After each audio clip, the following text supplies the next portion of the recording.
Hello student, this is Abhishek here और स्वागत है आपका हमारे चैनल स्टडी क्लास पे।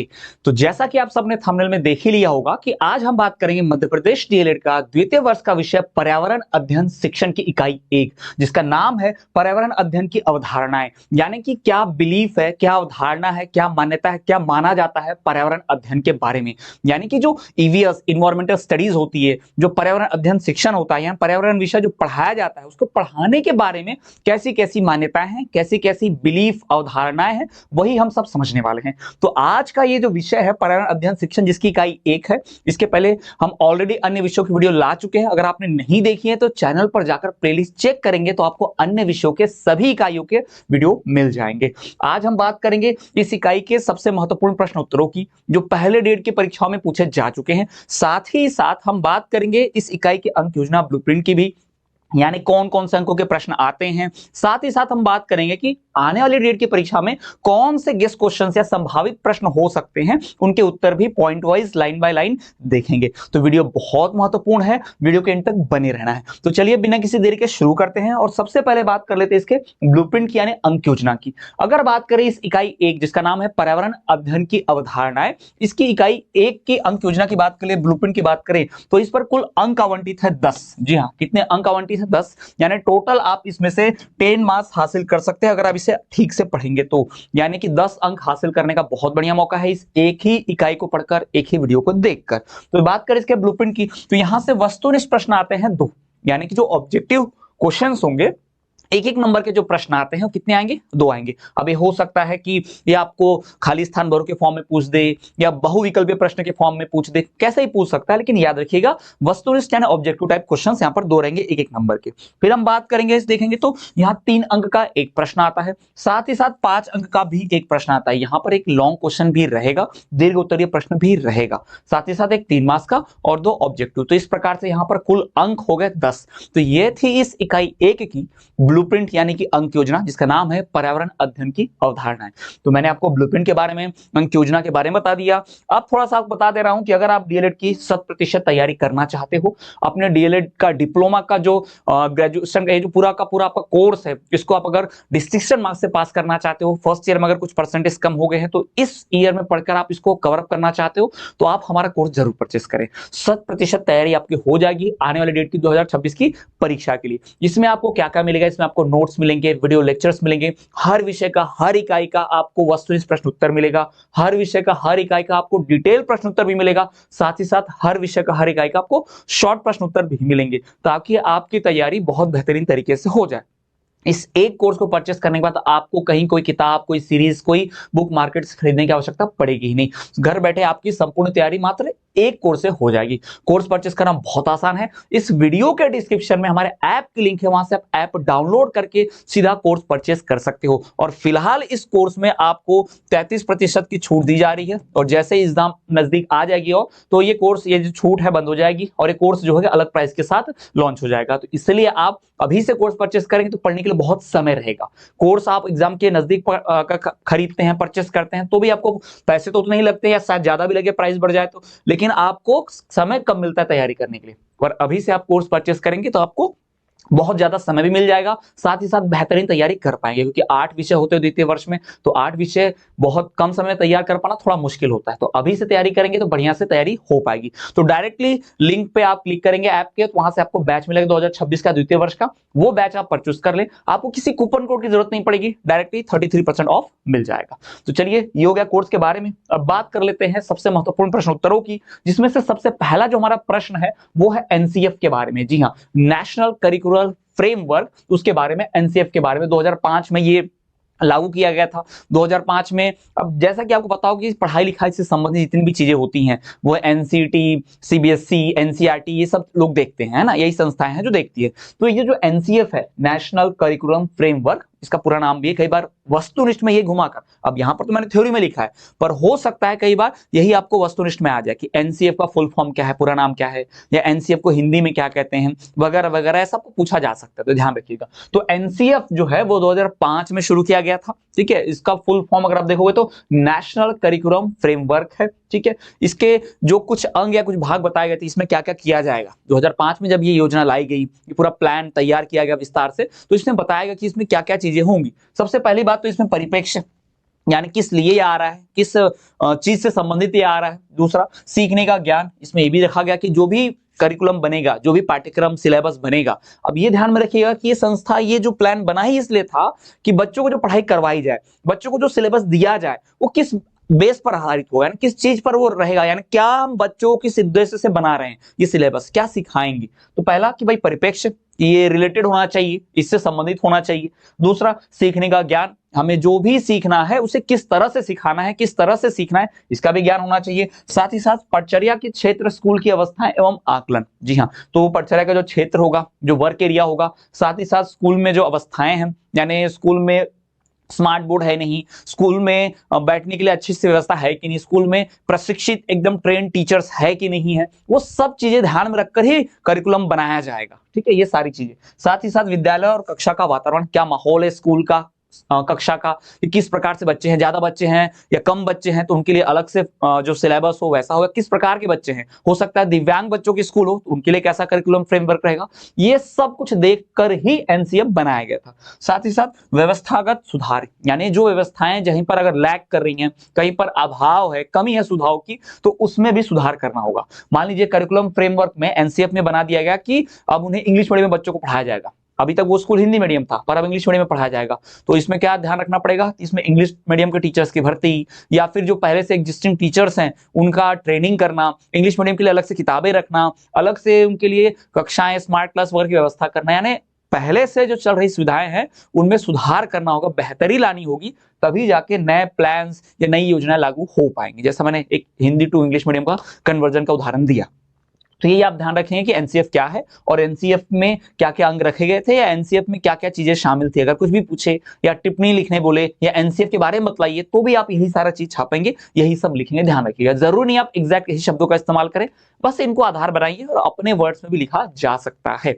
ठीक, तो आई होप समझ गया होगा। आगे बढ़े अगले प्रश्न को। चलिए, तो अगला महत्वपूर्ण प्रश्न देख लेते हैं। अगला प्रश्न है कि एनसीएफ 2005 के 5 मार्गदर्शक सिद्धांत क्या है, यानी जो एनसीएफ नेशनल करिकुलम फ्रेमवर्क 2005 बनाया गया था उसके मार्गदर्शक सिद्धांत यानी डायरेक्टिव प्रिंसिपल्स, यानी किस आधार पर ये आगे बढ़ेगा या किस आधार पर काम कराया जाएगा। ठीक है, डायरेक्टिव का मतलब होता है दिशा निर्देश देना, यानी डायरेक्शन देना कि इसी तरह से आगे बढ़ाना है, कोई भी काम करना है एनसीएफ में तो ऐसे ही करना है, ये चीजें बताई गई हैं। तो जब भी ऐसा कोई प्रश्न आए तो पहले आप उसकी थ्योरी थोड़ा सा बनाइए। जैसे लिखा है कि एनसीएफ 2005 के 5 मार्गदर्शक सिद्धांत क्या है, तो आप इसको कैसे लिखेंगे कि एनसीएफ 2005 के 5 मार्गदर्शक सिद्धांत निम्नलिखित दिए जा रहे हैं। ऐसी थोड़ी सी थ्योरी आप बना लीजिए, जैसे यहाँ लिखा हुआ है एनसीएफ 2005 के 5 मार्गदर्शक सिद्धांत निम्नलिखित हैं, या चाहे तो आप ऐसा लिख सकते थे कि एनसीएफ 2005 के कई महत्वपूर्ण मार्गदर्शक सिद्धांत हैं, उनमें से कुछ प्रमुख या उनमें से 5 प्रमुख जो सिद्धांत है वो दिए जा रहे हैं, कुछ इस प्रकार से आप लिख सकते थे।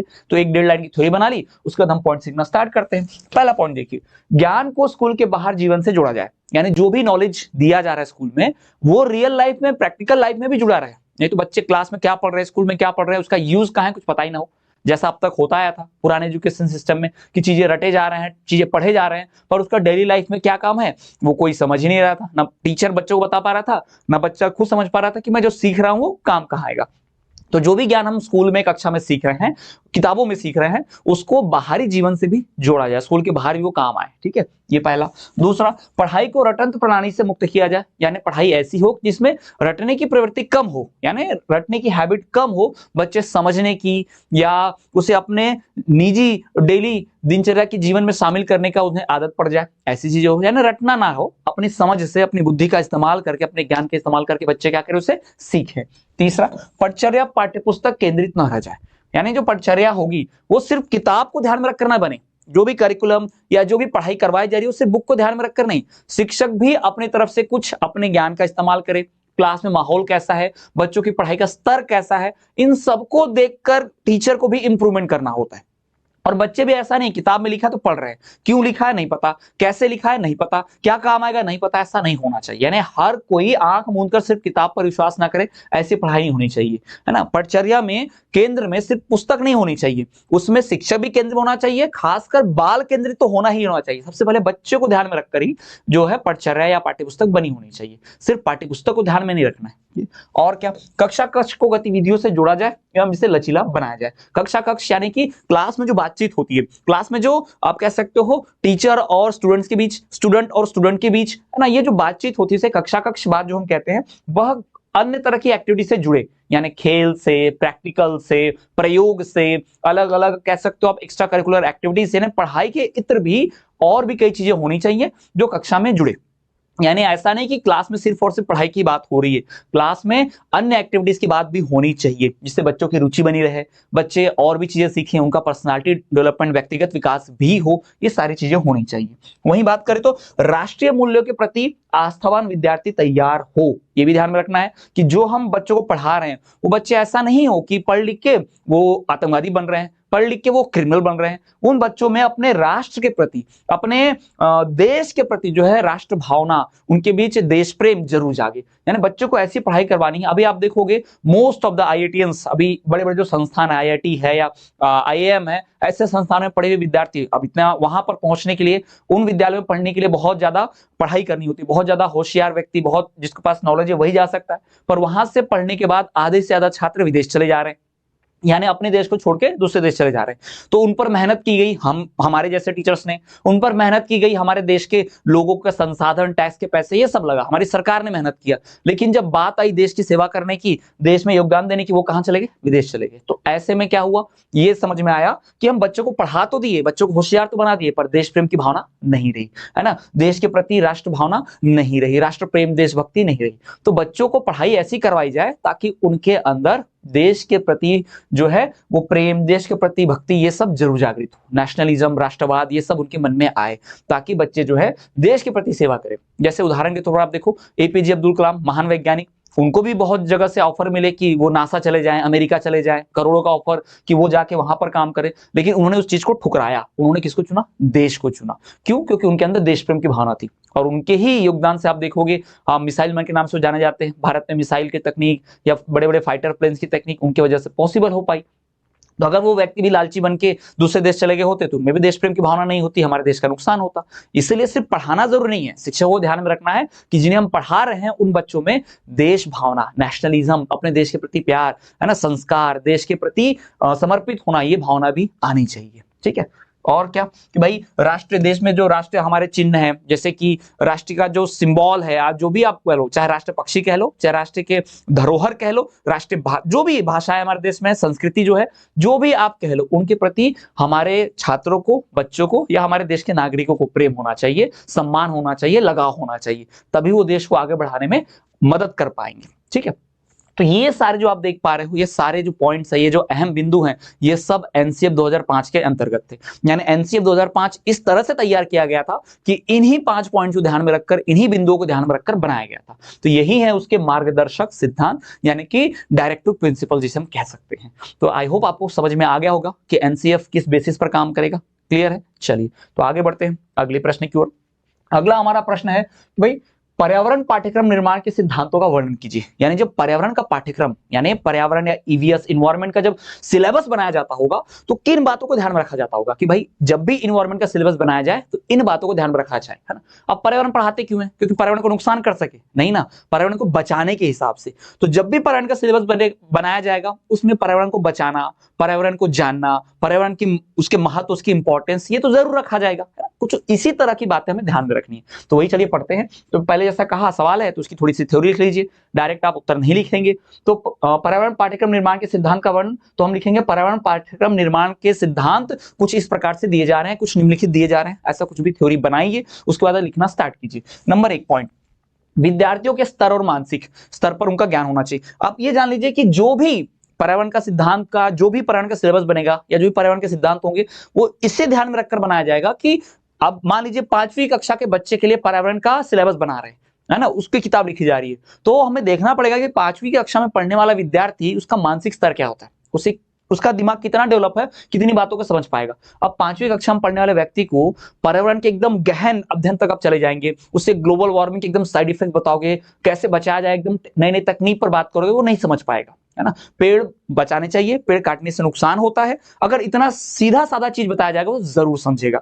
तो जब भी सिलेबस बनाएंगे, पर्यावरण का जब भी पाठ्यक्रम निर्माण करेंगे, तो क्या बात ध्यान रखेंगे कि वह विद्यार्थी के मानसिक स्तर के अनुकूल हो, यानी उसके मेंटल लेवल के बराबर का होना चाहिए ना।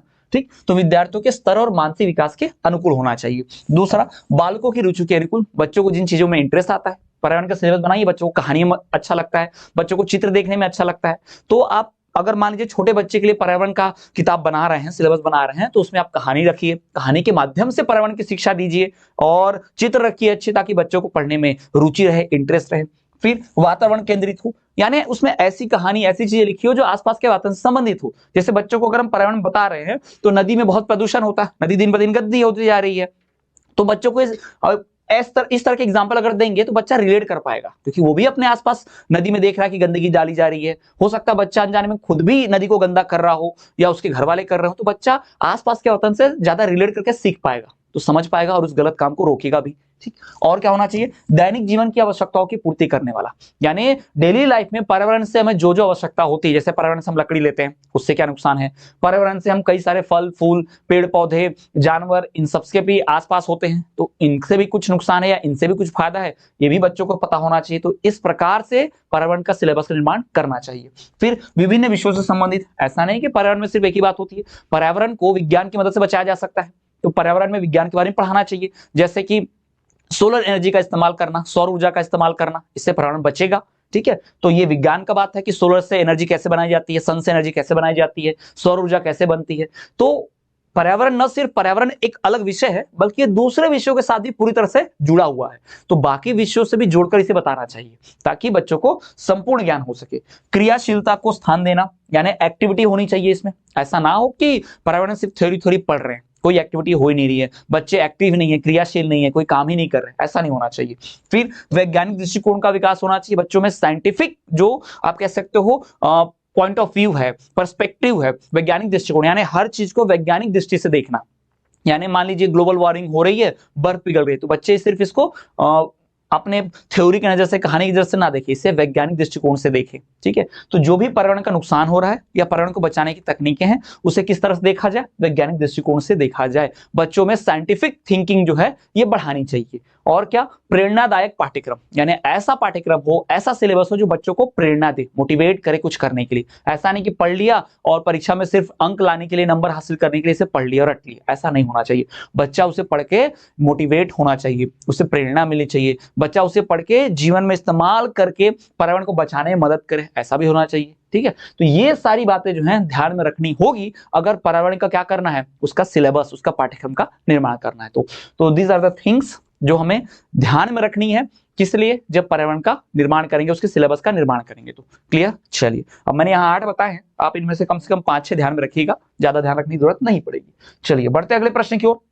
अगला प्रश्न है, पर्यावरण शिक्षा पर्यावरण के माध्यम से शिक्षा है, यानी पर्यावरण के बारे में सिखाना पर्यावरण के माध्यम से ही सिखाना होता है। ठीक है, यानी कि अगर हम पेड़ पौधों के बारे में बता रहे हैं और बच्चों को कभी पेड़ पौधों की तस्वीरें ही नहीं दिखाएं, तो क्या लगता है आपको पर्यावरण की शिक्षा मिल पाएगी? बिल्कुल नहीं। तो पर्यावरण की शिक्षा पर्यावरण के माध्यम से ही दी जाती है, इस कथन को स्पष्ट करना है, या इसको आप बताइए कि हाँ ये सही बात है। तो पहली बात देख लीजिए। ठीक है, नंबर 1, मानव का पर्यावरण का प्राकृतिक तथा मानव निर्मित सुंदर तथा शिक्षाप्रद है। बालकों को प्रकृति के समय पढ़ना अच्छा लगता है। आप देखोगे तो जो बच्चे होते हैं, बच्चों को छोटे छोटे जानवर, बच्चों को पेड़ पौधे, बच्चों को पर्यावरण में आसपास की जो चीजें होती है उनमें बहुत ज्यादा रुचि होती है। तो बच्चों को अगर आप सिखाना चाहते हो कि पेड़ पौधे बचाना है, तो बच्चों को आप उन्हीं पेड़ पौधों, उसी तरह के चित्र या वही चीजें दिखाइए जो बच्चे अपने आसपास ये सारी चीजें देखते हो, क्योंकि बच्चों को उसी में क्या होती है, रुचि होती है। दूसरा, बच्चे जो है आप देखोगे प्रकृति के निकट बच्चे अगर रहेंगे, बच्चों को अगर आप किसी बंद कमरे में खेलने दो, या बच्चों को खुले प्लेग्राउंड में, ग्राउंड में, या फिर पेड़ पौधों के बीच खेलने दो, पार्क में, तो उन्हें ज्यादा इंटरेस्ट कहाँ आएगा, पार्क में। तो बच्चा जो होता है, बच्चा ही मतलब जितने भी लोग आप देखोगे मोस्टली जो भी मनुष्य हैं वो हम सभी लोगों को क्या होता है, पर्यावरण के नजदीक ज्यादा मजा आता है। नदी किनारे बैठना, है ना, पहाड़ों में घूमना, जंगल में जाना, है ना, पार्क में घूमना, ये ज्यादा अच्छा लगता है क्योंकि हम प्रकृति के ही अंग हैं, प्रकृति के ही भाग है, नेचर का ही हम हिस्सा है। तो हमें नेचर के पास जाना अच्छा लगता है, नेचर में समय बिताना अच्छा लगता है। ठीक है, तो ये ध्यान में रखना है कि जो बालक होता है वो प्रकृति के निकट रह के यानी नेचर के क्लोज रह के ज्यादा प्रसन्नता महसूस करता है। कुछ परिस्थितियों में, कुछ सिचुएशन में तो ऐसा है कि भाई आप देखोगे कि क्लास में बच्चों को बोरिंग लगता है। कुछ क्लासेस का आप देखना, जब मैं स्कूल में था तो मैं क्या देखता था, कुछ कुछ क्लासेस रहती थी, स्पेशली छोटी क्लासेस में क्या होता था, कोई कोई टीचर बच्चों से चार्ट बनवा के, अलग अलग चित्र बनवा के अपने क्लासरूम को, दीवारों को पूरा सजा देते थे। उन क्लासों में कहीं कहीं बोर्ड पर कोटेशन लिखा होता था, दीवारों पर कुछ लिखा होता था, कोई अलग अलग महान पुरुष के चित्र बनाकर अपने हाथों से या फिर उनके जो कोटेशंस लिखे होते वो लगाए होते थे। यानी उनकी क्लास थोड़ी ज्यादा रोचक लगती थी, उनकी क्लास ज्यादा इंटरेस्टिंग लगती थी और उस क्लास में बच्चों को पढ़ने में ज्यादा मजा आता था और बच्चे भी तो प्राउड फील करते थे हमारी क्लास दूसरी क्लास से ज्यादा अच्छी दिख रही है। तो कई बार ऐसा होना चाहिए कि हमें ऐसे वातावरण का निर्माण करना चाहिए जो थोड़ा सा रोचक हो, नीरस नहीं हो, वरना पढ़ने में मजा नहीं आएगा। एक तो पढ़ाई ऐसे ही बोरिंग होती है, बच्चों को लगता है कि जबरदस्ती करवाई जा रही है, उसमें भी और गलत तरीके, पुराने तरीके रहेंगे, बोरिंग तरीके रहेंगे, बच्चे और नहीं पढ़ना चाहेंगे। तो जो भी चीज पढ़ाई जा रही है अगर उसे नए तरीके से, उसे रुचिकर ढंग से, इंटरेस्टिंग वे में पढ़ाया जाए तो बच्चे ज्यादा सीखेंगे, ज्यादा रिलेट कर पाएंगे। क्लियर? चलिए आगे बात करें तो अगला ध्यान में क्या रखेंगे कि पर्यावरण के बीच बच्चे बिना किसी मानसिक दबाव और प्राकृतिक रूप से सीख सकते हैं। ठीक है, और अगर इस तरह से सीखेंगे बच्चों को, अगर फोर्सफुली मार के, रटा के अगर कुछ सिखाया जाएगा तो वो जल्दी भूल जाएंगे। लेकिन बच्चा अगर खुद अपने मन से कोई चीज सीखेगा, बच्चा अगर प्रकृति के बीच रह के, पेड़ पौधे जंगल के बीच रहकर, उदाहरण के तौर पर जो लोग बायोलॉजी पढ़ते हैं तो उन्हें कई बार पेड़ पौधों के बारे में या फिर उन्हें फूल पत्तियों के बारे में, जानवरों के बारे में सिखाया जाता होगा, और सिर्फ चित्र दिखा देंगे तो ज्यादा बेहतर सीख पाएंगे, या उनके सामने उस फूल पेड़ पौधे या उस जानवर को लाकर उन्हें सिखाया जाएगा। तो जैसे कई बार बायोलॉजी में मेंढक की चीरफाड़ करके उसका सर्जरी करके उसको दिखाते हैं कि कैसे उसके अंग होते हैं। कई बार फूल लेकर आते हैं। हमारे स्कूल में तो मैंने देखा भी था कि बायोलॉजी वाले जो मैम से पढ़ाती थी तो हिबिस्कस का जो फूल आता है, ठीक है, उस फूल में पत्तियां क्या होती हैं, उसके एक एक भाग को, अंग को क्या क्या बोलते हैं, वो सामने से तोड़कर सबको दिखाना, एक्सपेरिमेंट करके दिखाना। तो कहने का मतलब यह है कि बच्चों को अगर प्रैक्टिकल, यानी कि उन्हें भाई सीधा सीधा वो चीज करके दिखाई जाएगी, है ना, तो बच्चे जो है ज्यादा सीख पाएंगे और उससे हासिल किया हुआ, उससे सीखा हुआ ज्ञान स्थायी रहेगा, वो भूलेंगे कभी नहीं। आप क्लास में बच्चों को चित्र दिखा दो बोर्ड पर कि ये फूल होता है, ऐसा ऐसा भाग है, और वही आप, इससे बच्चे जो सीखेंगे, और वही आप क्या करोगे, असली फूल लाओ, उसके एक एक भाग को बच्चों को दिखाओ, बच्चा खुद उसे छूकर देखे, उसे देखे, तो बच्चा वो ज्यादा समय तक याद रहेगा, वो कभी नहीं भूलेगा। इस प्रकार से जो ज्ञान प्राप्त होता है वो स्थायी होता है, परमानेंट होता है। यानी बच्चे अगर प्रकृति के बीच रहकर सीखते हैं, प्रकृति से सीखते हैं, तो वो ज्ञान कैसा होता है, वो स्थायी होता है, परमानेंट होता है, फिर वो कभी भूलते नहीं है। पर जो रटा हुआ चीज होता है परीक्षा में अक्सर याद नहीं आता। आप पूरा एक पेज रट के गए हैं, आपको आधा से ज्यादा याद ही नहीं आएगा, या एक आध लाइन भी भूल गए, या शुरू की एक दो लाइन भूल गए तो आगे का कुछ भी याद नहीं आएगा। ऐसी बहुत सी चीजें होती हैं। इसलिए रटने से ज्यादा बच्चों को प्रकृति के बीच रहकर ज्ञान देना सिखाना चाहिए, ताकि उनका ज्ञान हमेशा स्थायी रहे, वो कभी भूले नहीं। क्लियर है? चलिए तो आगे बढ़ते हैं। और तो ये सारे थे हमारे सारे महत्वपूर्ण प्रश्न उत्तर जो इस इकाई पर्यावरण अध्ययन शिक्षण एक इकाई के थे। ऑलरेडी मैंने सभी जो महत्वपूर्ण प्रश्न पहले डेट की परीक्षाओं में आ चुके हैं वो मैंने कवर कर ही लिया है, और इसके बाद हम अगला वीडियो जो लेकर आएंगे इकाई 2 की रहेगी। तो आप इसी तरह के अन्य विषयों की या फिर इस पूरे विषय के और डिटेल में स्टडी करना चाहते हैं, इस इकाई के और भी इंपॉर्टेंट क्वेश्चन देखना चाहते हैं, सब चाहते हैं, तो हर एक चीज हमारे कोर्स में इंक्लूड है। कोर्स हमारा परचेस करना बहुत आसान है। वीडियो के डिस्क्रिप्शन में ऐप की लिंक है, वहां से आप ऐप डाउनलोड कर सकते हो और वहां से कोर्स परचेस कर सकते हो बिना किसी कूपन कोड के। डायरेक्टली 33% ऑफ मिल जाएगा, तो आपकी घर बैठे 100% डेट की परीक्षा तैयारी हो जाए और आप 90+% स्कोर कर पाओ। तो ये थी वीडियो इकाई 1 की। उम्मीद है आपको पसंद आई होगी। अगर आपको कोई डाउट्स हैं तो आप हमसे कमेंट्स में बात कर सकते हैं, वहां पर कमेंट कर दीजिए, उस पर हम रिप्लाई देने की कोशिश करेंगे। और अगर कोई स्पेसिफिक डिमांड है, इस सब्जेक्ट की वीडियो बनानी है, तो उसके लिए भी आप कमेंट करेंगे, तो जिस विषय की डिमांड ज्यादा होगी उसका वीडियो लेक्चर हम अगला लेकर आएंगे। तो उम्मीद है अगर ये वीडियो पसंद आई है, अच्छी लगी है, तो अपने दोस्तों, क्लास में, फ्रेंड के साथ शेयर करें। आप लोग के जो व्हाट्सएप ग्रुप हो, कॉलेज का ग्रुप हो, वहां जरूर शेयर करें। अन्य विषयों के वीडियो देखने के लिए प्लेलिस्ट जरूर चेक करें, और ऐसे ही वीडियो लेक्चर अटेंड करने के लिए, साथ ही साथ बोर्ड से कोई भी इंफॉर्मेशन, नोटिफिकेशन आती है एग्जाम की, तो उसे प्राप्त करने के लिए आप हमारे चैनल पर बने रहें। तो सबसे पहले चैनल को सब्सक्राइब करके बेल नोटिफिकेशन ऑल पर रख देना है, ताकि वीडियो की नोटिफिकेशन आपको मिलती रहे। तो चलिए स्टूडेंट्स, मिलेंगे अगले वीडियो में, तब तक के लिए देखते रहिए हमारा चैनल स्टडी क्लास।